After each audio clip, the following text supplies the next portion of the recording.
Cualquiera que se casara con ellos no duraba más de 5 años. En el pueblo de San Martín del Valle, perdido entre colinas áridas y caminos polvorientos del interior de España, circulaba un rumor que nadie se atrevía a mencionar en voz alta.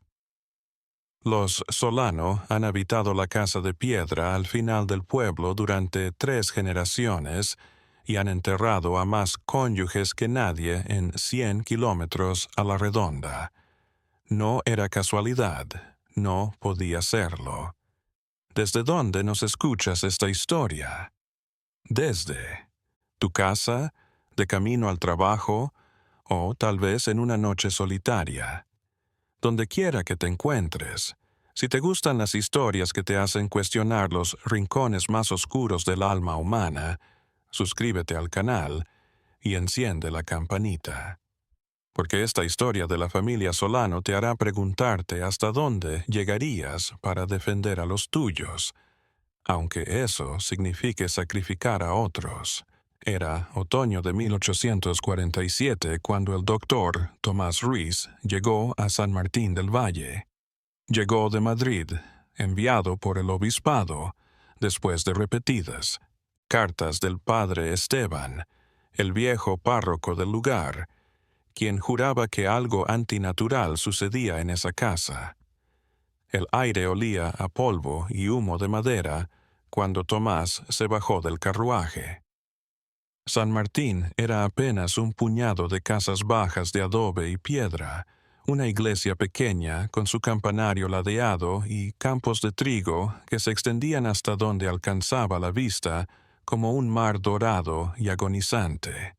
«Doctor Ruiz, gracias a Dios que llegó», exclamó el padre Esteban, un hombre de casi 70 años, encorvado, pero con la mirada aguda. «Ya no sé qué más hacer. Les he hablado, he rezado, he rogado, pero continúan en su locura».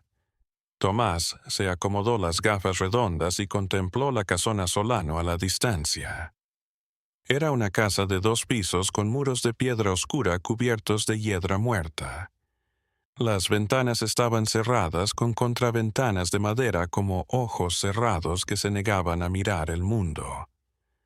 «¿Cuántas muertes han habido, padre?» El cura sacó un papel arrugado de su sotana en los últimos 30 años. 11. 11 personas que se casaron con los Solano y murieron antes de los 5 años de matrimonio. Siempre los mismos síntomas: palidez extrema, debilidad creciente, tos de sangre, fiebre intermitente. Los médicos de aquí dijeron que era tuberculosis, pero yo he visto tuberculosis, doctor. Esto es diferente. Tomás arrugó la frente. La tuberculosis era frecuente en el campo, en lugares mal ventilados y en condiciones antihigiénicas. Pero 11 casos en una misma familia, todos en cónyuges, era estadísticamente imposible. Y la vieja familia, los Solano de sangre. Ahí está lo raro, murmuró el padre Esteban, mirando a su alrededor como si temiera que alguien lo oyera. Ellos también están enfermos, pálidos, débiles, huyen del sol, pero no mueren. Aún viven año tras año, mientras todos los que importan mueren. El viento sopló por entre las callejuelas levantando polvo. Tomás sintió un escalofrío. No era por el calor. ¿Cuántos habitan ahora la casa? 5. Don Sebastián Solano, el patriarca, de 52 años. Su hija Catalina, de 26, su hijo Rodrigo, de 24, y 2 niños pequeños, hijos de Rodrigo y su difunta esposa Elena, quien falleció hace solo 6 meses, y Catalina está casada. El padre Esteban se mordió los labios. Comprometida con un chico de Salamanca que vino hace 3 meses a buscar trabajo. Se llama Gabriel Montoya. Es huérfano, no tiene familia. No sabe No sabe en qué se está involucrando. Tomás cerró su maletín médico con un clic seco. Entonces no hay tiempo que perder. La puerta de la casona Solano rechinó, como si no hubieran engrasado las bisagras en años. Una chica se asomó a la puerta y Tomás tuvo que disimular su sorpresa. Catalina Solano era hermosa. Eso era cierto. Tenía el cabello negro como el carbón recogido en un moño bajo, y ojos oscuros que parecían guardar siglos de tristeza, pero su piel era pálida, casi enfermiza, pálida, con sombras bajo los ojos. Iba vestida de luto, aunque habían pasado meses desde la muerte de su cuñada. Padre Esteban, su voz era tenue, casi un susurro. No esperábamos a nadie. Catalina, este es el doctor Tomás Ruiz de Madrid. Viene a ayudar a tu familia. Los ojos de Catalina se movieron hacia Tomás, escudriñándolo con una intensidad que lo hizo moverse inquieto. No necesitamos ayuda, padre. Estamos bien. Señorita Solano, intervino Tomás, dando un paso. Adelante. He caminado para llegar. Solo quiero hacer algunas preguntas, revisar la salud familiar. Nada intrusivo, lo prometo. Catalina se quedó quieta unos segundos como si estuviera peleándose consigo misma. Finalmente, retrocedió. Adelante, pero mi padre no está para preguntas.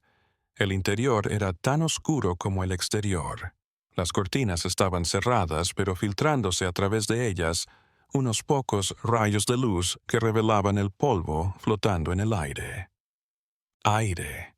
Los muebles eran viejos, de madera oscura, y las paredes estaban llenas de retratos familiares que parecían observarte con severidad. Tomás observó algo más. No era un olor desagradable, pero sí extraño, medicinal, algo metálico como sangre oxidada. ¿Dónde están los niños?, preguntó el padre Esteban. Arriba, descansa. Miguel tiene 3 años y Ana tiene 1 año. Son tan vulnerables como cualquiera de nosotros. Catalina los condujo por un corredor estrecho en una sala de estar donde un hombre estaba sentado en una silla junto a la chimenea apagada. Don Sebastián Solano era un hombre alto y delgado, con el mismo cabello negro que su hija, aunque salpicado de gris en las sienes. Su cara era angulosa, surcada por líneas de preocupación o dolor. «Padre, este es el doctor Ruiz», dijo Catalina. «Es de Madrid». Sebastián levantó la vista lentamente, como si el movimiento de cabeza le costara. «Brutal. Ya sé por qué vino, doctor. Las habladurías corren más rápido que las golondrinas en este pueblo maldito. Don Sebastián, solo quiero comprender qué sucede», dijo Tomás, tomando asiento frente al hombre. «Estudié medicina en las mejores universidades de Europa. Si tiene un familiar enfermo, yo le puedo ayudar». Sebastián se rió, sin gracia. «Una enfermedad, así lo llaman ahora. ¿Cómo la llamaría?». El silencio que se produjo a continuación fue pesado, incómodo. Catalina se había quedado, pie junto a la puerta, sus manos entrelazadas frente a ella, su vista fija en el suelo. «Yo diría que es una herencia», terminó diciendo Sebastián. «Algo que se hereda, algo que no podemos controlar, algo que no podemos detener». Tomás se inclinó hacia adelante. «¿Qué clase de herencia?».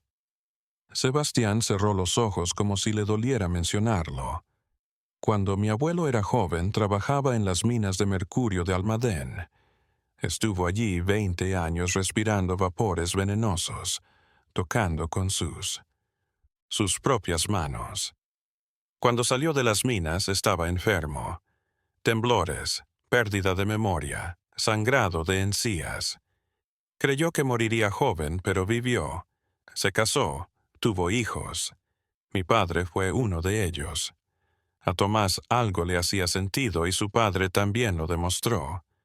desde pequeño, pálido, débil, fiebre, pero sobrevivió hasta los 60 años, y cuando nací, también los tuve. Mis hermanos también. Algunos murieron siendo niños. Yo sobreviví, y los que se casan, con la familia. La pregunta quedó flotando en el aire como una acusación. Sebastián abrió los ojos y Tomás vio algo en ellos que lo sacudió. Culpa, culpa, culpa, culpa. El tipo de culpa que te devora. No son nuestra sangre, murmuró Sebastián. No tienen la estamina. Lo que para nosotros es una mochila de por vida, para ellos es veneno. Se enferman pronto, mueren lento. Catalina sollozó, ahogándose y cubriéndose la boca con la mano. Padre, no es la. ¿Verdad? Gritó Sebastián, poniéndose en pie con dificultad. Es esa la aquella verdad que hemos estado ocultando durante generaciones. Mi esposa murió a los 28 años. La esposa de mi hijo murió a los 23. Y ahora te vas a casar con Gabriel y yo sé lo que va a pasar. El padre Esteban se santiguó. Dios mío, ¿están diciendo que ustedes contagian algo? Tomás se levantó, su mente científica trabajando a toda velocidad. Envenenamiento por mercurio, intoxicación crónica transmitida. De generación en generación, seguramente por exposición continua o acumulación en el organismo. La familia está acostumbrada desde que nacen, pero aquellos que se casan con vos y viven bajo tu techo, comen de tu mesa, comparten tu vida, se mueren, completó Catalina. Las lágrimas rodando por sus mejillas pálidas, se mueren, porque somos veneno. Porque todo lo que tocamos, todo lo que compartimos, se contamina. La verdad se abalanzó sobre la habitación como una losa de piedra. Tomás miró a su alrededor, a las paredes, a los muebles, al aire mismo, con ojos nuevos. Esta casa no era una casa, era una prisión de toxicidad acumulada a lo largo de décadas. ¿Y Gabriel? Preguntó el padre Esteban con la voz entrecortada. Ese chico sabe algo al respecto. Catalina sacudió la cabeza sin poder hablar. No, dijo Sebastián. No sabe nada. Y si se lo contamos, se irá, dejará sola a Catalina. Y ella ya ha sido herida. Ha visto morir a su madre, a su cuñada, a sus hermanos. Se merece un poco de alegría, aunque sea corta. Tomás felt the nausea rise in his throat, not from illness, but from the moral implications of what he was hearing. Esta familia sabían que todo el que se acercaba a ellos estaba perdido, y aún así lo permitían una y otra vez. Vosotros estáis matando a esa gente, susurró Tomás. No, gritó Catalina, avanzando hacia él. No es asesinato, es solo que necesitamos no estar solos, ¿comprende? El estar aquí, en este lugar, conscientes de lo que somos, observando cómo todo el pueblo nos mira con temor. ¿Sabe lo que es eso? ¿Sabe lo que es saber que su propia existencia es una maldición? Tomás saw the hurt in her eyes, and for a moment, just for a moment, felt something like pity. Pero la imagen de Gabriel, el niño huérfano de Salamanca, ajeno a que caminaba hacia su tumba, eclipsó toda simpatía. Tienen que decirle la verdad, dijo, firmemente. Tienen que dejarlo ir antes de que sea demasiado tarde. Es demasiado tarde, susurró Catalina. Gabriel ha estado aquí 3 meses. Ya debe estar experimentando los primeros síntomas. Sí, ya lo hemos contaminado. El silencio que se produjo a continuación fue absoluto. Afuera, el viento de otoño ululaba entre las montañas, arrastrando hojas secas por las calles desiertas de San Martín del Valle, y en algún lugar de esa casa envenenada, un joven llamado Gabriel Montoya tosió en la noche, su habitación sin saber que acababa de dar el primer paso hacia su muerte. La noche envolvió a San Martín del Valle con su manto oscuro y gélido.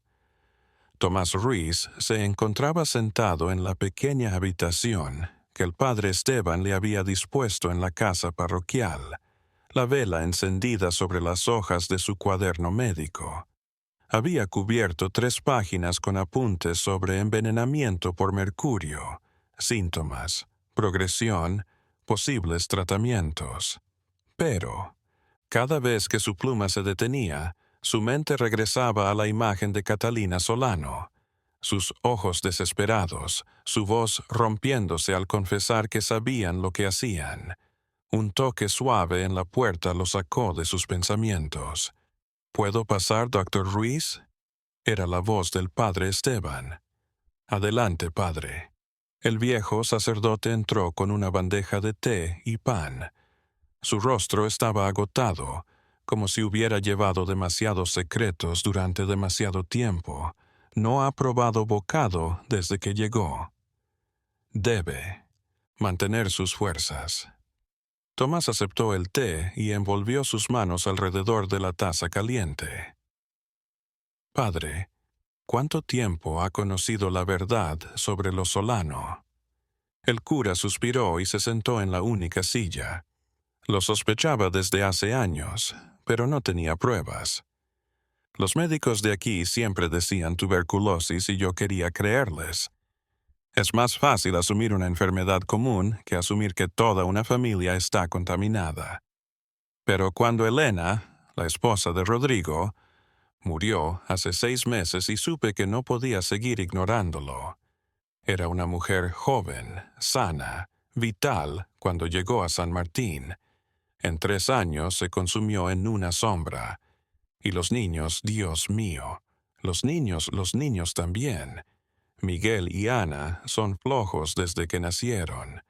El niño Miguel ya casi no puede jugar sin cansarse. Ana se ahoga en llanto. Cada aliento parece una agonía. Y lo peor es que ni siquiera son los primeros. Rodrigo tuvo otro hijo hace 5 años que falleció antes de cumplir los 2 años. El médico dijo que fue muerte súbita, pero yo vi al niño antes de morir. Era tan pálido, tan vacío en la mirada como todos los Solano. Tomás apretó la mandíbula. Era peor de lo que imaginaba. No solo condenaban a los esposos, sino también a sus hijos. ¿Y Gabriel, dónde está? En la mansión. Catalina se negó a dejarlo ir hasta la boda dentro de 2 semanas. Dice que es costumbre que el novio viva con la familia antes de casarse para conocerla. Pero usted y yo sabemos la verdad. Cada día que está allí respira aire envenenado, come de platos envenenados, duerme entre paredes envenenadas. «Tengo que hablar con él», dijo Tomás, levantándose. «Mañana. Merece saber la verdad antes de que sea demasiado tarde». ¿Y si es demasiado tarde? La pregunta quedó en el aire, suspendida en el aire sin respuesta. El amanecer trajo una niebla espesa que envolvía las colinas como un sudario blanco. Tomás recorrió las calles desiertas de San Martín, su maletín médico en mano, repasando en su mente lo que le diría a Gabriel. ¿Cómo le dices a un hombre que la familia que lo acogió, la mujer que ama, son literalmente veneno para él? La casona Solano parecía aún más aterradora en la luz tenue del amanecer. Tomás llamó a la puerta y, tras unos minutos, ésta se abrió. Rodrigo, quien abrió. El hijo de Sebastián era menor que su hermana, pero aparentaba serlo. Había algo quebrado en su mirada, algo que decía que había perdido demasiado para poder nombrarlo. Llevaba ropa oscura y suelta. Su cabello negro le caía sobre la frente. «Doctor», dijo con voz plana, ha venido a salvarnos o a condenarnos. Vengo a ver a Gabriel Montoya. Rodrigo lo observó un momento. Luego asintió. Está en el jardín trasero. ¡Ja! He estado tosiendo toda la noche. Le dije que viera a un médico, pero dice que solo es un resfriado. El jardín trasero era un páramo con arbustos muertos y un pozo de piedra cubierto de musgo. Gabriel se sentó en un banco de madera, inclinado hacia adelante con las manos en las rodillas. Era un hombre joven, tal vez de 25 años, fuerte, de cabello castaño claro. Pero incluso desde la distancia, Tomás pudo ver que su piel había palidecido. Gabriel Montoya llamó Tomás, acercándose. Él. El chico levantó la vista y Tomás vio sorpresa en sus ojos castaños. Sí. ¿Quién es usted? Soy el doctor Tomás Ruiz de Madrid. Vengo a revisar la salud de la familia Solano. Gabriel se puso en pie, tratando de parecer más fuerte de lo que se sentía. Sí, claro. Catalina me dijo que vendría, pero no sé por qué tanto alboroto. Son cosas normales, ¿sabes? Todos enfermamos. Tomás se sentó a su lado, midiendo sus palabras. Gabriel, ¿cuánto tiempo llevas aquí? 3 meses. Llegué en julio en busca de empleo. No tengo familia, ¿sabe? Mis padres fallecieron cuando era pequeño. Crecí en un orfanato en Salamanca. A los 21 años me independicé. Terminé en San Martín por casualidad, pero luego conocí a Catalina. Una sonrisa tímida se extendió por su rostro. Es una mujer excelente, doctor. Es la primera persona que me hace sentir que pertenezco a algo. El corazón de Tomás se apretó. Gabriel no era solo una víctima, era precisamente el tipo que los Solano estaba buscando. Sin familia, sin nadie que preguntara, sin nadie a quien le importara si desaparecía. ¿Te has sentido diferente desde que llegaste, Gabriel? El chico vaciló, tosió en su puño.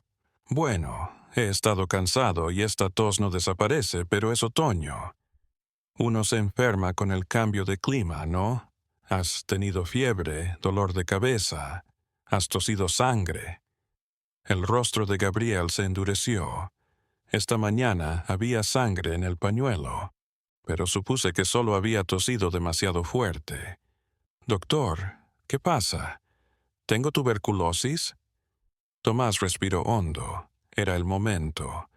Podía revelarle la verdad y destruir todo lo que Gabriel había descubierto.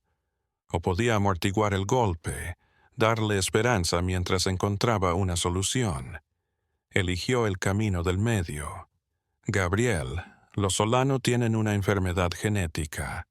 No es contagiosa en el sentido usual, pero el convivir muy cerca de ellos puede perjudicar tu salud. El mercurio que se ha ido acumulando en esta casa a lo largo de décadas ha convertido este lugar en una bomba tóxica. Cada día que estás aquí te estás exponiendo a niveles extremos de contaminación. La confusión en el rostro de Gabriel fue casi dolorosa de observar. Mercurio. ¿Cómo? ¿Cómo? El abuelo de Sebastián trabajó en las minas de Almadén, trajo el veneno literalmente en el cuerpo y se ha ido transmitiendo de generación en generación. Los que nacen en esta familia se acostumbran a cierta resistencia, pero los que llegan de fuera, Gabriel. Las 11 mujeres que se casaron con los Solano en los últimos 30 años murieron todas en menos de 5 años. El color se desvaneció del rostro de Gabriel. Se levantó de golpe, tambaleándose. No, no es posible, Catalina. Ella no me haría eso. Ella me ama. Creo que te ama, dijo Tomás en voz baja. Pero ella también está desesperada, Imagina saber que eres tóxica para todo aquel que se te acerque. Piensa en la soledad de eso, el aislamiento. Entonces, ¿qué me está diciendo? ¿Tengo que irme? ¿Dejar a la única familia que he conocido? Te digo que si te quedas vas a morir. No este año, no el que viene, pero vas a morir y va a ser lento, doloroso y ellos lo van a saber. Ellos lo habrán hecho una y otra vez, y aún así te lo harán a ti también. Gabriel se llevó las manos a la cabeza, jalando su cabello. Su respiración se volvió errática y Tomás pensó que el chico podría desmayarse. No puedo. Necesito pensar. Necesito hablar con Catalina. Habla con ella, dijo Tomás. Pero ten en cuenta esto. Cada palabra que hablas, cada plato que comes, cada noche que duermes bajo este techo, te está matando. Pero, ¿cuánto sacrificarías por amor? Gabriel no respondió. Se giró y regresó a la casa, con pasos vacilantes, dejando a Tomás solo en el jardín marchito. Aquella tarde, Tomás observó a cada uno de los Solano en la sala. Jefa de casa, Sebastianío, luego Rodrigo, luego los niños. Cada análisis lo confirmaba: mercurio en sangre, síntomas neurológicos, renales, respiratorios. Miguel, de 3 años, apenas podía sostener un juguete sin que le temblaran las manos. La niña, Ana, lloraba con un sonido débil y ronco que rompía el corazón. Rodrigo reconoció que tras la muerte de su esposa, Elena había pensado en el suicidio, pero los niños lo mantuvieron vivo.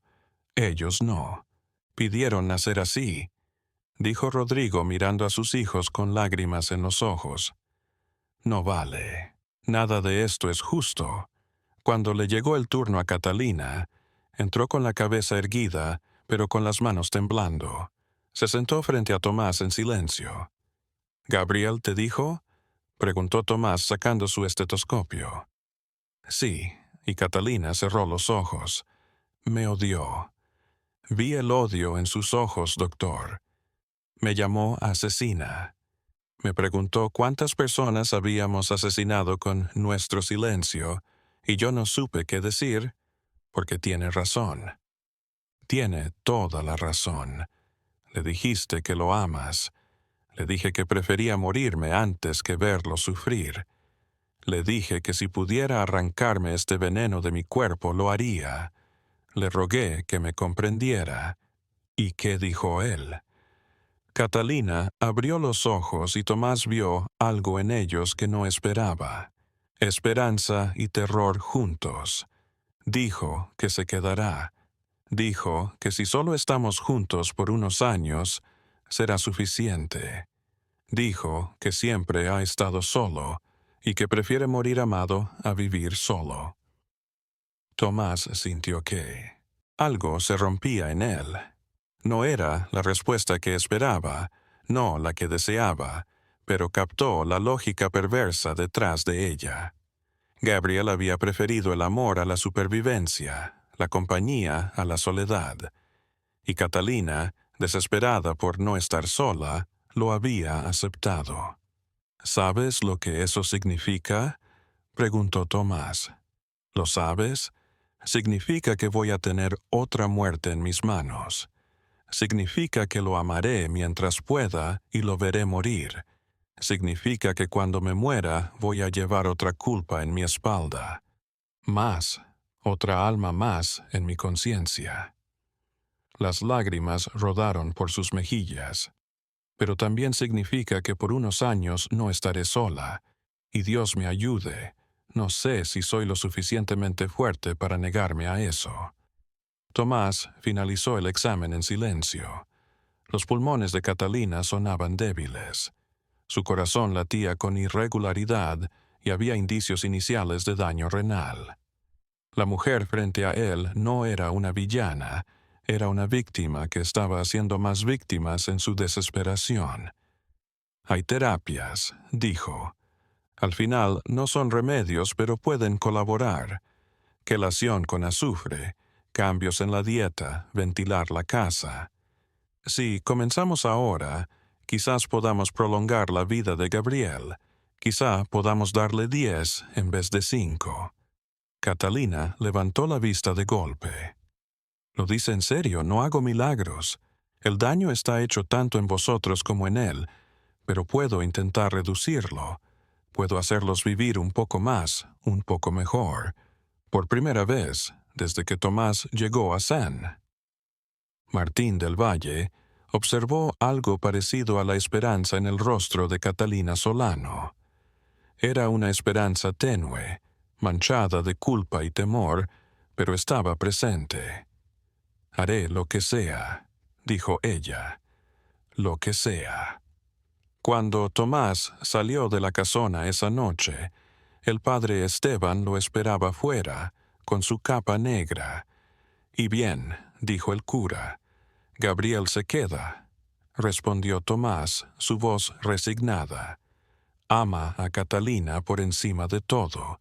El padre Esteban se santiguó.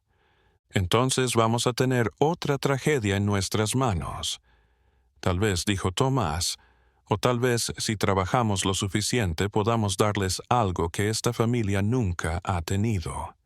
Una oportunidad de redención. La niebla se había cerrado sobre ellos, haciendo de San Martín del Valle un pueblo fantasma, y en la casa de piedra, al final del camino, una familia envenenada se disponía a sumar otro nombre a su lista, o eso creían todos. Los días siguientes fueron un torbellino. Tomás Ruiz convirtió la casona Solano de un mausoleo en una especie de hospital de campaña. Abrió todas las ventanas a pesar de las quejas de Sebastián sobre el frío otoñal.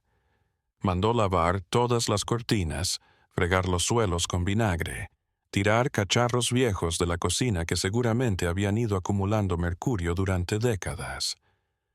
«Esto es una locura», gritó Sebastián el tercer día, mientras los trabajadores contratados por el pueblo arrancaban el papel de las paredes. «Está destruyendo nuestra casa». «Estoy salvando sus vidas», respondió Tomás sin inmutarse. «Este papel está saturado de vapores de mercurio. Estas alfombras, estos muebles, todo ha estado acumulando toxinas durante décadas. Si queremos tener una oportunidad, debemos de eliminar toda fuente de contaminación». Gabriel trabajaba al lado de Tomás. A pesar de la tos constante, a pesar de la debilidad creciente, el chico había decidido quedarse, pero eso no significaba que fuera a rendirse sin luchar. Pelear. «Si voy a morir aquí», le había dicho a Tomás, «moriré luchando. Y si existe la oportunidad de tener una vida con Catalina, aunque sea corta, vale la pena intentarlo». Catalina lo observaba todo desde la distancia, con el corazón dividido entre la esperanza y la culpa. Cada vez que veía a Gabriel, veía al hombre que amaba y a la futura víctima de su maldición familiar. El padre Esteban trajo hierbas medicinales y recetas antiguas que había aprendido de curanderos locales. Pero Tomás desconfiaba de ciertos remedios caseros, pero accedió a probar todo lo que pudiera servir. Prepararon infusiones de cilantro, ajo y cardo mariano, reconocidos por sus propiedades limpiadoras naturales capaces de remover metales pesados del organismo. «Beban esto 3 veces al día», ordenó Tomás, distribuyendo tazas de un líquido verde oscuro a cada miembro de la familia. «Sabe horrible, lo sé, pero puede ayudar a su cuerpo a deshacerse del mercurio almacenado». Miguel, de 3 años, escupió la primera. Una vez que lo probó, hizo una mueca que casi hizo reír a su padre. Era la primera vez que Rodrigo sonreía desde la muerte de su esposa. «Vamos, campeón», dijo Rodrigo, agachándose junto a su hijo. «Si lo bebo yo, ¿lo bebes tú?». Miguel asintió solemnemente, y ambos bebieron, padre e hijo, poniendo muecas de disgusto similares. Hasta la niña Ana pareció reanimarse un poco cuando le administraron pequeñas dosis mezcladas con leche. Pero no todo era avance. Una noche, una semana después, antes de que Tomás llegara, Gabriel se derrumbó en el pasillo. Catalina lo halló inconsciente y sangrando por la nariz. Sus gritos de horror despertaron a toda la casa. Tomás lo inspeccionó de arriba a abajo, con el corazón latiendo con fuerza. El pulso de Gabriel era débil, errático. Su respiración entrecortada. Los síntomas progresaban más rápido de lo que había imaginado. «Tenemos que llevarlo a un hospital en la ciudad», dijo Tomás. «El hospital más cercano está a 2 días de distancia», respondió. Sebastián no llegará vivo. Tomás juró bajo la respiración. Eran demasiado remotos, demasiado distantes de cualquier atención médica real. Tendría que improvisar con lo que tenía. Las siguientes 48 horas, Tomás no durmió. Preparó sueros con agua hervida y sales minerales. Inyectó azufre que había traído de Madrid. Controló los signos vitales de Gabriel. Catalina no se movió de su lado, sosteniendo su mano, rezando, jurando. «No me dejes», repetía una y otra vez. «No, Gabriel, no me dejes sola de nuevo». El tercer día, Gabriel abrió los ojos. Estaba blanco como la cera y apenas podía hablar, pero estaba vivo. «Catalina», dijo con la voz ronca. Ella se abalanzó sobre él, las lágrimas fluyendo por su rostro. Estoy aquí, mi amor.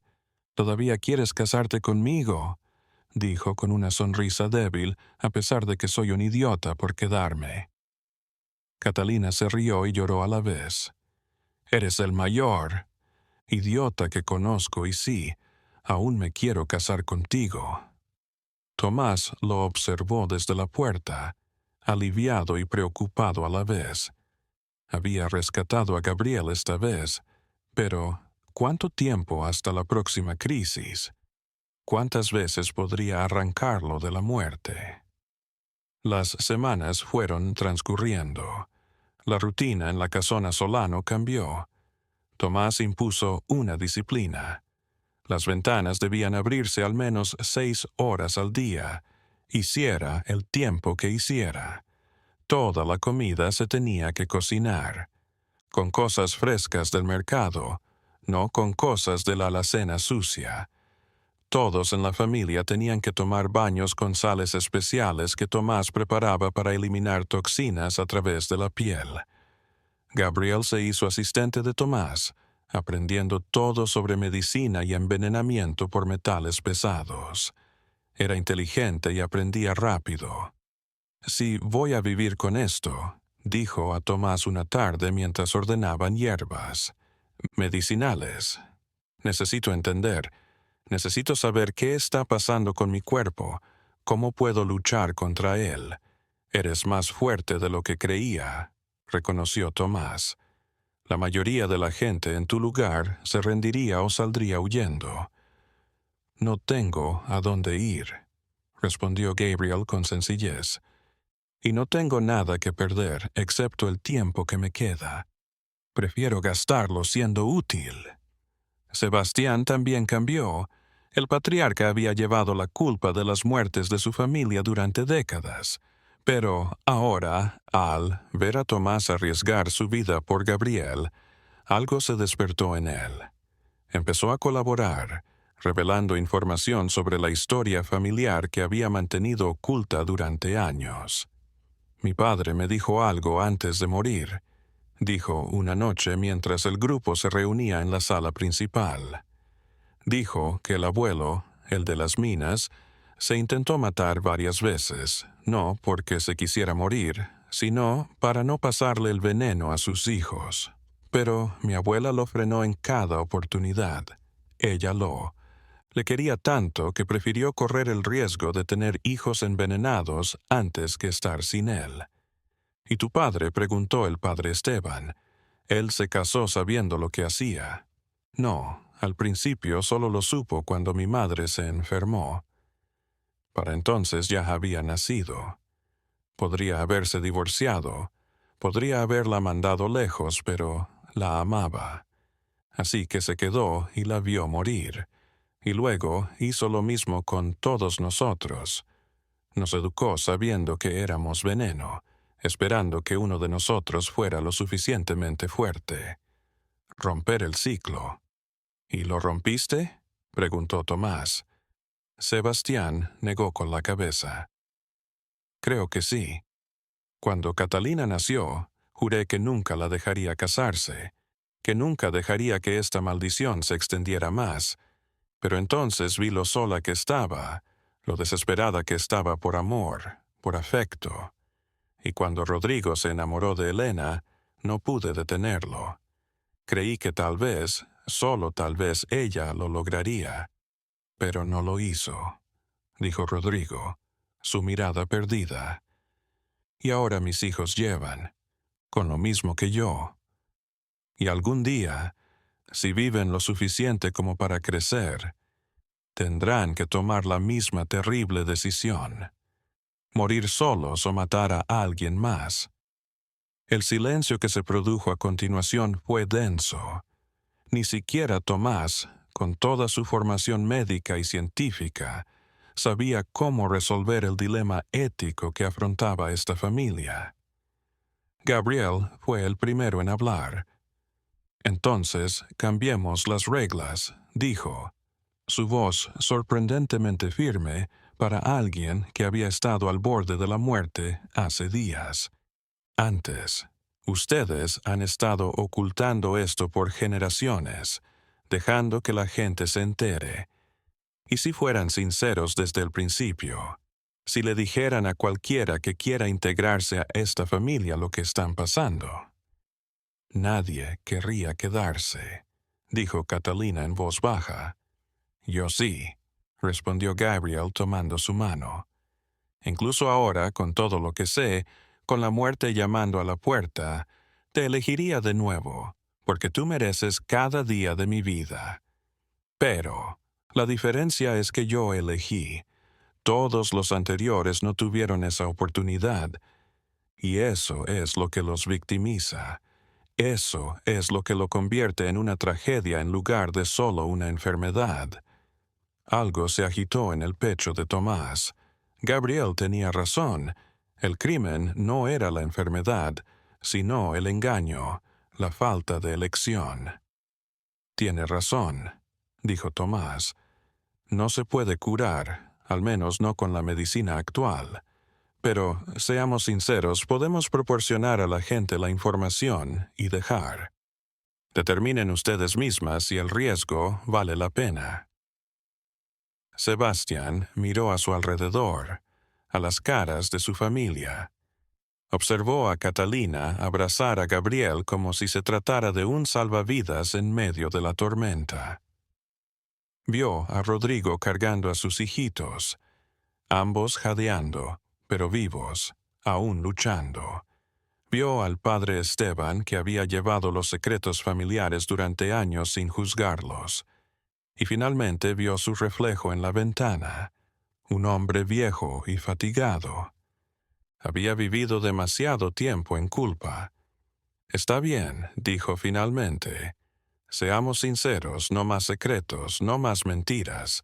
Si alguien quiere acompañarnos, ya sabrá en qué se está embarcando. Era un pequeño paso, pero era algo. Un cambio en una historia que había sido la misma durante siglos. Afuera, la primera nieve del invierno caía sobre San Martín del Valle, tiñendo de blanco las colinas desnudas, y en la casona Solano, una familia envenenada.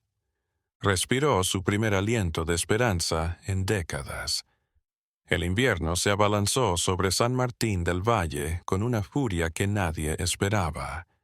La nieve se acumulaba en las calles, el viento ululaba entre los edificios y el frío calaba hasta los huesos. Para los Solano era otro reto más, el de mantener la casa ventilada y combatir el frío. Tomás había hecho una rotación.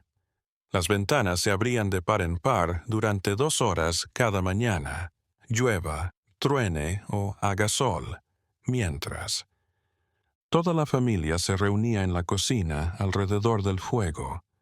Era incómodo y frío, pero necesario. El aire fresco era la única manera de mantener los vapores residuales de mercurio fuera de la casa. Gabriel había mejorado mucho en las últimas semanas. Su tos había cedido, aunque no por completo, y había recuperado algo de color en el rostro. Pero Tomás sabía que era un avance delicado. El daño estaba hecho y cada día era una lucha para controlar los síntomas. Fecha de la boda era a finales de año. Se había aplazado hasta principios de enero por la enfermedad de Gabriel. Ahora, con el chico más calmado, Catalina se había empeñado en continuar. «No voy a esperar más», le había dicho a Tomás. «Cada día a tu lado, Gabriel, es un tesoro. No puedo malgastarlos esperando». El padre Esteban había aceptado celebrar la ceremonia, pero con una condición. Antes de la boda me exigía Gabriel firmara un documento en el que reconocía que comprendía su estado de salud y las posibilidades de una muerte temprana.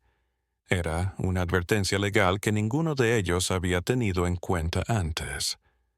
«Si le pasa algo a Gabriel», aclaró el sacerdote, «no quiero que quede ninguna duda de que fue engañado o de que tomó una decisión consciente. Este documento ampara tanto a Gabriel como a la familia Solano». Era una mañana de diciembre cuando un extraño apareció. Tomás estaba en la cocina. Estaba hirviendo las infusiones de la mañana cuando oyó un carruaje detenerse frente a la casa. Miró por la ventana y vio a una joven bajar del coche. Un hombre mayor la acompañaba, quien supuso que era su padre. Sebastián abrió la puerta y Tomás escuchó la conversación desde la cocina. «Don Sebastián Solano», preguntó el anciano. «Soy Fernando Cortés. Soy de Toledo. Esta es mi hija Isabel». Tomás se acercó, mirando desde el pasillo. Isabel Cortés, una joven de 22 años, hermosa, de cabello castaño oscuro, ojos verdes. Pero había algo en su mirada, una determinación que parecía fuera de lugar en alguien tan joven. «¿En qué puedo servirles?», preguntó Sebastián, confundido. «Vine porque escuché acerca de su hijo Rodrigo», dijo Isabel, su voz firme aunque sus manos temblaban. «Escuché que es viudo con 2 hijitos, y escuché también lo de su familia». El rostro de Sebastián se puso aún más pálido. «¿Quién les dijo eso?» «Un vendedor que estuvo aquí hace unas semanas», respondió Fernando. «Se emborrachó en una taberna de Toledo y lo contó. Dijo que había una familia en San Martín del Valle que todos los que se casaban con ellos se morían jóvenes. Mi hija escuchó y, bueno, quiere venir». «¿Por qué?» La voz de Sebastián estaba entre horrorizada y confusa. Isabel se adelantó con la barbilla en alto. «Porque yo también estoy enferma, don Sebastián. Tengo tuberculosis. Los médicos me dan menos de 1 año de vida. Mi padre ha gastado su fortuna en tratamientos, pero nada puede hacerse. De todos modos voy a morir». El silencio que se produjo a continuación fue sepulcral. El corazón de Tomás se aceleró. ¿Qué estaba insinuando esta chica? «Si voy a morir», continuó Isabel, «prefiero que sea por una razón. Prefiero mis últimos meses como esposa y madre, cuidando a esos niños que perdieron a su madre, que pudriéndome en la cama de mi padre esperando el final. Y si su familia está envenenada, como dicen, bueno, no soy tan diferente. Ya estoy envenenada por mi propia enfermedad». Fernando Cortés tenía lágrimas en los ojos. He tratado de disuadirla. Le he rogado que se quede, que pase sus últimos días en paz, pero es terca como su madre. Y pensé que tal vez ustedes la rechazarían, le mostrarían lo horrible que sería, y ella lo entendería. Pero Sebastián no respondió. Se había quedado mirando a Isabel con una mirada que Tomás no pudo interpretar. Era compasión, horror o algo más. Rodrigo se apareció en el pasillo con la pequeña Ana en sus brazos. Miguel se aferraba a su pierna, observando a los extraños con sus ojos abiertos. «¿Qué pasa?», preguntó Rodrigo. Isabel se giró y cuando sus miradas se encontraron, Tomás supo que algo inevitable acababa de suceder. No fue amor a primera vista. No exactamente. Era más que eso. Era reconocimiento. Dos personas rotas que se reconocían en el otro. «Debe ser Rodrigo», dijo Isabel en voz baja. «Sus hijos son preciosos». Rodrigo la observó un momento. Luego miró a su padre, quien negó con la cabeza casi imperceptiblemente. «No hagas lo que estés pensando». «¡Padre!», gritó Rodrigo. «¿Podemos hablar?» «En privado». La conversación se prolongó durante horas. Tomás fue convocado junto con el padre Esteban, Gabriel y Catalina. Fernando Cortés aportó los documentos médicos de su hija, un diagnóstico irreversible de tuberculosis en estado avanzado, con una esperanza de vida de 6 meses. A 12 meses. «Esto es una locura», dijo Tomás pasándose una mano por el pelo. «Isabel, sé que estás desesperada, pero juntar 2 tragedias no hace nada bueno, solo crea más dolor que morir sola en una habitación oscura, sin propósito, sin razón», respondió Isabel. «Al menos aquí sirvo para algo. Puedo cuidar de esos niños. Puedo proporcionarle a Rodrigo algo de compañía, y cuando fallezca será como una madre y esposa, no como una paciente sin esperanza». «Pero el mercurio te matará», repitió Tomás. En vez de 6 a 12 meses, podrías tener solo 3 o 4. Entonces, voy a tener que hacer que esos 3 o 4 meses cuenten». Gabriel, que había estado callado, habló. «Sé lo que se siente», dijo. «Antes de Catalina, mi vida no tenía rumbo. Era solo un huérfano que iba de pueblo en pueblo. Cuando me enteré de la verdad sobre esta familia, tuve que elegir. Vivir más solo o menos, pero con significado. Elegí el significado y Isabel está haciéndola. La misma elección, pero diferente», explicó Sebastián. «Estabas sano cuando llegaste aquí. Isabel se está muriendo. Esto es como ir a un suicidio». «No es suicidio si ya estoy muerta», dijo Isabel con firmeza. «Es solo una elección de cómo quiero gastar el tiempo que me queda». El padre Esteban se frotó las sienes, visiblemente fatigado. «Esto va más allá de la medicina. Es un asunto moral, espiritual, y, sinceramente, no sé qué responder». Rodrigo, que había estado en silencio todo el tiempo, la mayor parte de la conversación mantuvo la vista baja. Finalmente, levantó la vista. Isabel preguntó en voz baja, «¿Por qué quieres hacer esto?» Y no me vengas con la noble respuesta de propósito y significado. Dime la verdad. Isabel lo miró y por primera vez su máscara de acero se agrietó. «Porque estoy asustada», confesó con la voz entrecortada. «Tengo miedo de morir sola. Tengo miedo de que cuando dé mi último suspiro no haya nadie que recuerde mi nombre y lo llore por mí. Mi madre falleció cuando tenía 10 años. Mi padre me quiere, pero está tan destrozado que no puede verme y no llorar. No tengo hermanos, no tengo primos. Cuando esté muerto, será como si nunca hubiera vivido. Las lágrimas rodaron por sus mejillas. Pero si puedo ser su madre por unos meses, si puedo amarlos y cuidarlos, entonces habré dejado algo en el mundo. Habré importado, y cuando crezcan y recuerden a la mujer que los crió cuando eran pequeños, al menos tuve eso. Al menos fui más que una paciente en una cama muriendo. El silencio que se produjo a continuación fue sepulcral. Ni siquiera Tomás, con toda su lógica médica y científica, pudo refutar esa verdad emocional desnuda. Rodrigo se puso en pie lentamente.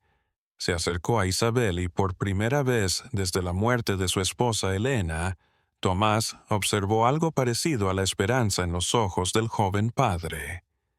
«No te puedo prometer que esto va a ser fácil», dijo Rodrigo. «No puedo prometerte que no te arrepentirás, pero si quieres hacer esto, si quieres unirte a esta familia rota y envenenada, eres bienvenida». Isabel dejó escapar un suspiro de alivio y asintió con la cabeza. Fernando Cortés se levantó de golpe, su rostro rojo de furia y agonía.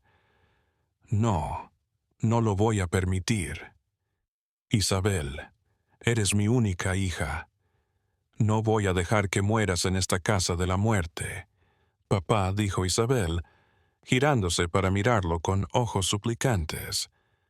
«Me voy a morir de todas las maneras. Ya sabes, los médicos lo dijeron. Déjame decidir, por favor». «¿Cómo? No es elección, es rendirse». «No es rendirse», dijo Gabriel. «Es pelear por algo en lugar de solo existir». «Créame, señor Cortés, yo estoy igual que su hija y estos meses que he estado con Catalina, con la verdad, con la muerte, han sido más que todos mis años antes deambulando». Fernando miró a Gabriel, a Rodrigo, a su hija. Sus hombros se desplomaron. «Si lo hago», dijo con la voz rota, «y te dejo quedarte aquí, prométeme algo.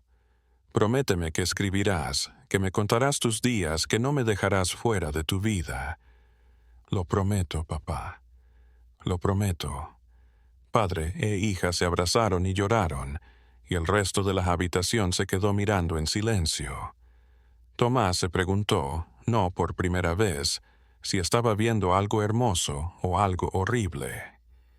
Tal vez era ambas. Quizás la vida siempre fue una mezcla de las dos. Aquella noche, mientras la nieve caía fuera, la familia Solano tenía un nuevo integrante.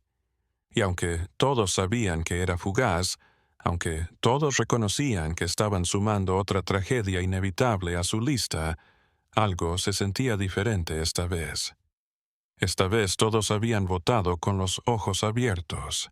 Esta vez no había mentiras ni secretos, solo personas rotas consolándose mutuamente. Y, tal vez, pensó Tomás, mientras veía a Miguel trepar al regazo de Isabel con la confianza instintiva de un niño. Tal vez eso era suficiente. Quizá el amor y el propósito, por muy teñidos de tragedia que estuvieran, merecían más que una larga vida en soledad. 3 meses. 3 meses en los que la casona Solano pasó de ser un lugar de muerte y misterio a algo que se asemejó vagamente a de un hogar. Gabriel y Catalina se casaron en la pequeña iglesia de San Martín del Valle.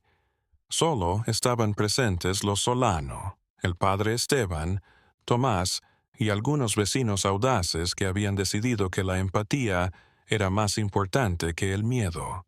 Gabriel tosió en sus votos, pero su voz fue firme cuando dijo, «Hasta que la muerte nos separe». Todos en esa iglesia sabían que la muerte llegaría mucho antes de lo debido, pero nadie lo dijo en voz alta. Isabel y Rodrigo se casaron en la misma iglesia 2 semanas después. Fernando Cortés había regresado a Toledo. No podía soportar ver a su hija languidecer.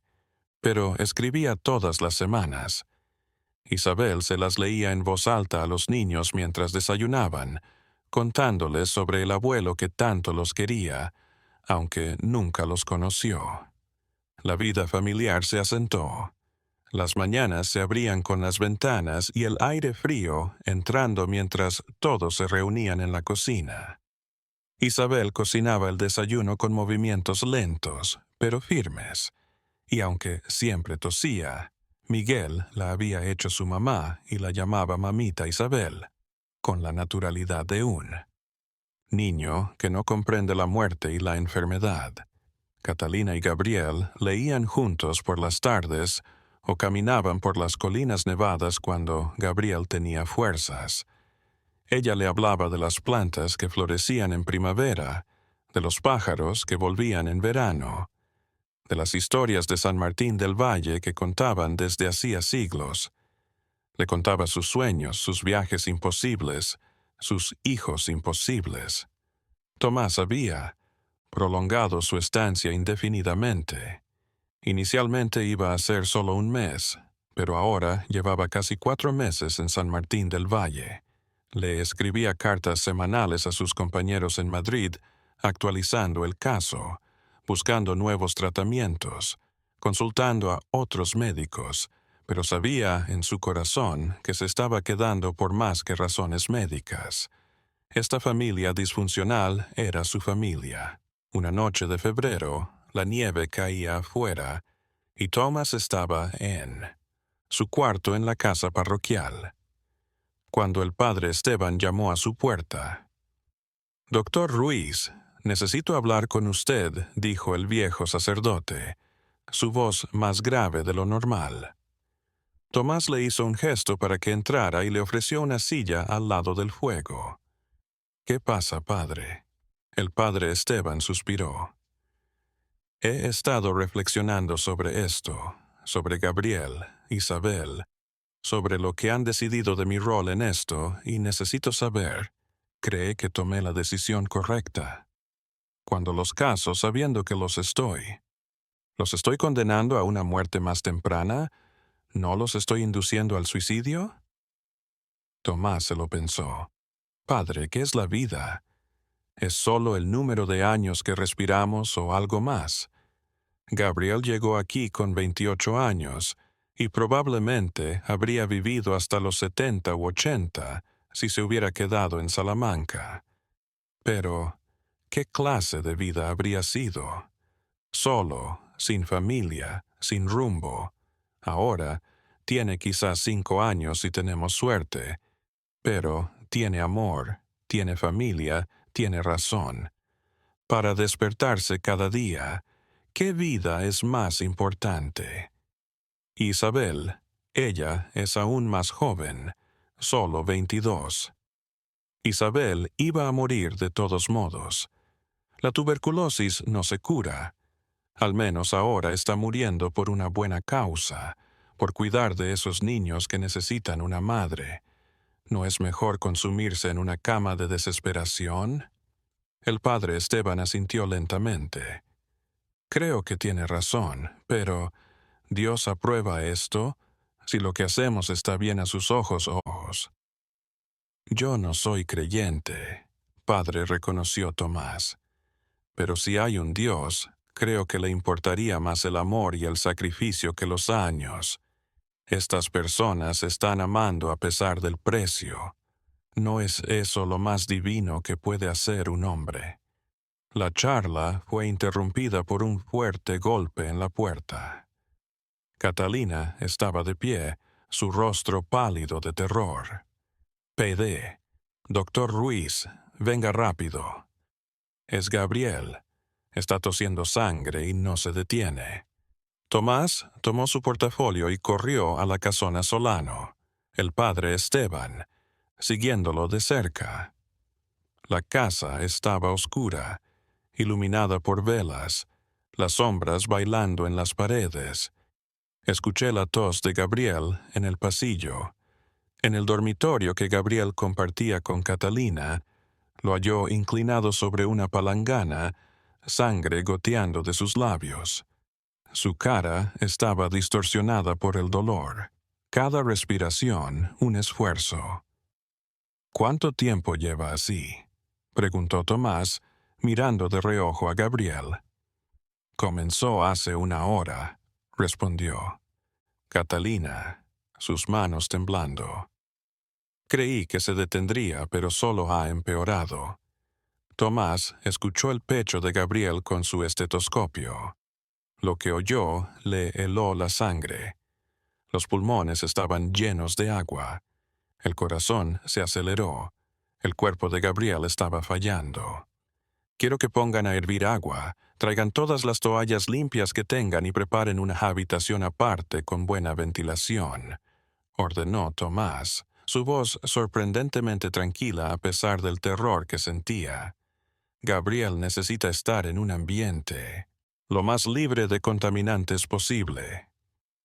Sebastián y Rodrigo se movilizaron de inmediato, preparando la habitación de invitados en la planta baja. Isabel se quedó con los niños, alejándolos mientras rezaba en voz baja. Durante las siguientes 6 horas, Tomás batalló por la vida de Gabriel. Le dio medicinas, cataplasmas, todo lo que sabía. Catalina no se movió de su lado, tomando la mano de Gabriel, hablándole, recordándole todas las razones por las que debía continuar. Fue casi al amanecer cuando Gabriel finalmente se estabilizó. Su respiración aún era entrecortada, pero el sangrado se había detenido. Estaba agotado, apenas consciente, pero vivo. «Gracias», susurró Catalina a Tomás, lágrimas de alivio rodando por su rostro. «Gracias por salvarlo de nuevo». Tomás quería sentirse aliviado, pero solo se sentía triste porque sabía que no sería la última. Sabía que la crisis sería peor que la anterior hasta que llegaría una de la que Gabriela no se recuperaría. Catalina dijo en voz baja: «Tienes que prepararte. Gabriel está empeorando. Los tratamientos están funcionando, pero no detienen la enfermedad. Algún día». «Ya lo sé», lo interrumpió. «Ya lo sé, doctor, pero no me lo recuerde ahora. Déjeme este momento, déjeme la mañana en que aún vive y respira. Eso es todo lo que pido». Tomás asintió y salió de la habitación, dejando a la pareja sola. Marzo trajo los primeros indicios de primavera a San Martín del Valle. La nieve se estaba derritiendo. Las primeras hojas verdes brotaron en los árboles, y los pájaros volvieron a cantar. Para los Solano fue una época de estabilidad precaria. Gabriel se había recuperado de su crisis, pero ahora todos sabían que sus días de actividad física habían terminado. Se sentaba la mayor parte del tiempo en una silla junto a la ventana, mirando el mundo, leyendo o simplemente apretando la mano de Catalina. Habían aprendido a comunicarse sin palabras. Solo lo entiendes cuando sabes que cualquier día podría ser el último. Isabel también se estaba apagando, pero de otro modo. Su tuberculosis progresaba y ya no podía respirar si hacía el menor esfuerzo, pero no iba a abandonar sus responsabilidades maternales. Cada mañana, a pesar de cómo se sintiera, se levantaba y atendía a Miguel y Ana. Les cocinaba el desayuno, les leía cuentos, les enseñaba canciones. Los niños prosperaban bajo su cuidado, mejorando en formas que Tomás atribuía tanto al amor como a los tratamientos. Una tarde, mientras Tomás revisaba a Isabel, ella le hizo una pregunta que lo sorprendió. «¿Cree que valió la pena venir, casarme con Rodrigo? ¿Todo?» Tomás la observó. Isabel había adelgazado. Su piel era casi transparente y había algo en ella que parecía que podía romperse al tacto. Pero sus ojos brillaban con algo que solo podía llamar plenitud. «¿Qué crees?», dijo él. Isabel sonrió. Una sonrisa real iluminó su rostro cansado. Creo que estos han sido los mejores 3 meses de mi vida. Lo sé, suena estúpido, teniendo en cuenta que me estoy muriendo más rápido de lo que lo habría hecho en casa. Pero he sido feliz, doctor. Tenía una misión. He amado. He sido amada. Miguel me llama mamá sin pensarlo. Ana se ríe cuando la levanto. Rodrigo. Rodrigo me mira como si estuviera viendo. Hermosa. Aun cuando estoy marchita y enferma. ¿Cómo no iba a merecer la pena? Tomás se le apretó la garganta. Entonces sí valió la pena. ¿Y usted, por qué sigue aquí, doctor? Han pasado meses. Seguro que tiene pacientes en Madrid que le necesitan. Una vida a la que volver. Era una buena pregunta. Tomás también se lo había estado preguntando últimamente. Al principio me quedé porque quería estudiarlo, grabarlo, tal vez curarlo, pero ahora me quedo porque ustedes se han convertido. En mi familia también, y no voy a dejar a mi familia. Isabel le cogió la mano con sus dedos delgados y fríos. Gracias, doctor, por cuidarnos. Gracias por no juzgarnos. Gracias por vernos cuando el mundo solo veía monstruos o víctimas. Abril trajo lluvias suaves que limpiaron los restos del invierno, y abril trajo el final. Isabel fue la primera. Murió una mañana apacible sentada en el jardín que había contribuido a plantar con Miguel. Había estado tosiendo toda la noche, pero por la mañana parecía tranquila, casi serena. Rodrigo estaba a su lado, sosteniéndola de la mano. Cuida de los niños, jadeó Isabel con su último aliento. Diles que los amé, diles que fui feliz. Se lo diré, prometió Rodrigo, las lágrimas rodando por su rostro. Todos los días se lo diré. Isabel cerró los ojos y exhaló su último aliento entre las flores de primavera que jamás vería florecer. El funeral fue pequeño pero hermoso. Fernando Cortés había regresado de Toledo, destrozado, pero extrañamente en paz. Tomás lo oyó hablar con su hija muerta, agradeciéndole por ser fuerte, por elegir amor sobre miedo, por vivir sus últimos meses. 2 semanas después, Gabriel empeoró. Su cuerpo, que había peleado tanto tiempo, finalmente se rindió. Tomás lo intentó, pero sabía que era cuestión de días, quizás horas. Catalina no se apartó de su lado. Leía sus cuentos favoritos. Le cantaba las canciones que él le había enseñado. Le recordaba cada momento que habían vivido. «No tengas miedo», le susurró Gabriel una noche, su voz apenas audible. «He tenido una buena vida contigo, corta, pero buena. No cambiaría nada». «Yo tampoco», respondió Catalina besando su frente. «Te quiero hasta la muerte y más allá si es que existe algo después de la muerte». Gabriel sonrió. «Eso espero, mi vida. Eso espero». Murió al amanecer del día siguiente, con Catalina acurrucada a su lado, sus dedos entrelazados en la muerte. Mayo trajo vida a San Martín del Valle. Los campos reverdecieron. Los árboles se cubrieron de hojas y el aire se llenó de aroma a flores silvestres. La vida siguió su curso como siempre, ajena al sufrimiento. Tomás finalmente empacó para ir a Madrid. Había hecho todo lo posible por los Solano. Les había proporcionado terapia, educación. Les había dado validación. Les había mostrado que sus vidas importaban, que sus decisiones importaban, que no eran monstruos ni víctimas, sino personas complejas que atravesaban situaciones imposibles. La noche antes de irse, toda la familia se reunió en la sala principal. Sebastián, Rodrigo, Catalina y los niños. Todos estaban presentes, los vivos y los fantasmas de los muertos. PD.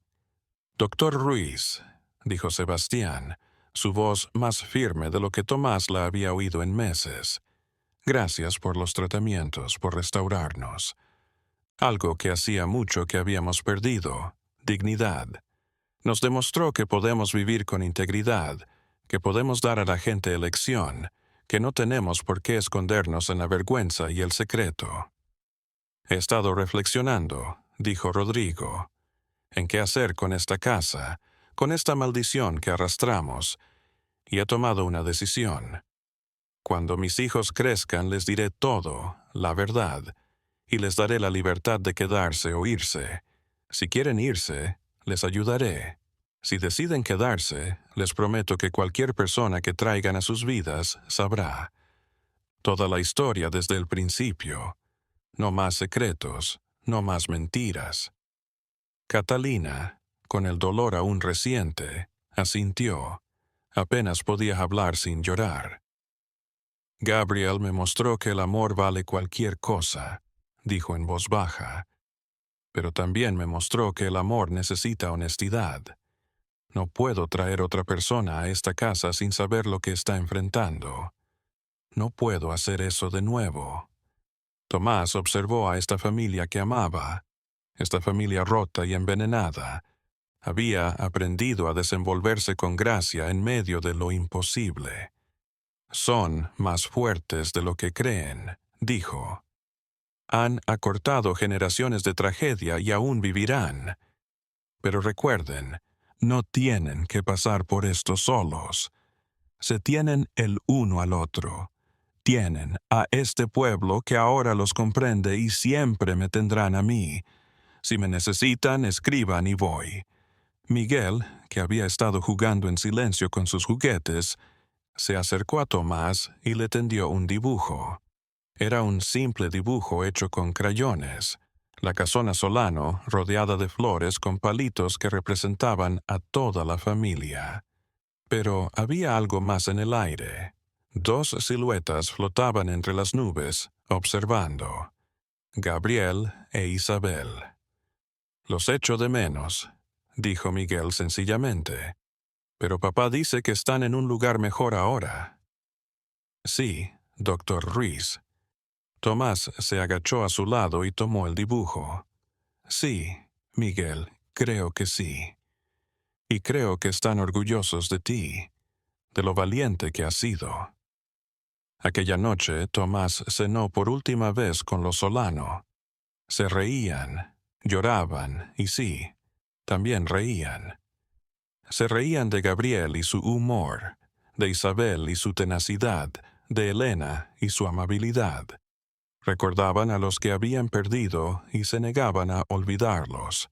Cuando Tomás partió a la mañana siguiente, toda la familia estaba presente para despedirlo. Incluso algunos aldeanos habían llegado, gente que antes había mirado a los. Solano, asustado, pero ahora los miraba con simpatía y lástima. Mientras el carruaje se alejaba de San Martín del Valle, Tomás miró por la ventana trasera. La casona Solano se alzaba contra el cielo azul de la mañana. Ya no parecía amenazante, solo cansada, como alguien que ha pasado demasiado tiempo herido, pero se niega a morir. Y allí, en la ventana del segundo piso, estaba Catalina, su mano levantada en un adiós. Incluso desde la distancia, Tomás pudo ver que estaba sonriendo. Era una sonrisa triste, teñida por la pérdida, pero era una sonrisa. Ella viviría, todos vivirían. Porque eso era lo que hacía la familia Solano, sobrevivir contra todo pronóstico, hallar trozos de belleza y amor en la tragedia.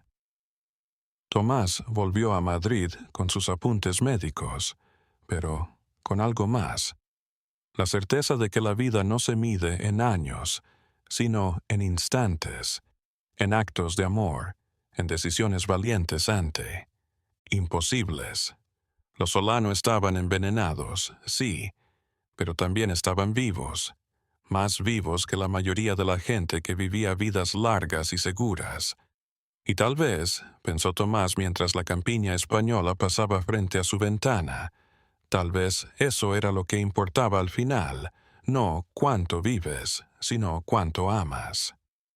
Años más tarde, el doctor Thomas Rees escribiría un tratado médico sobre el envenenamiento por mercurio hereditario, tomando como ejemplo principal la historia de la familia Solano, nombres ficticios.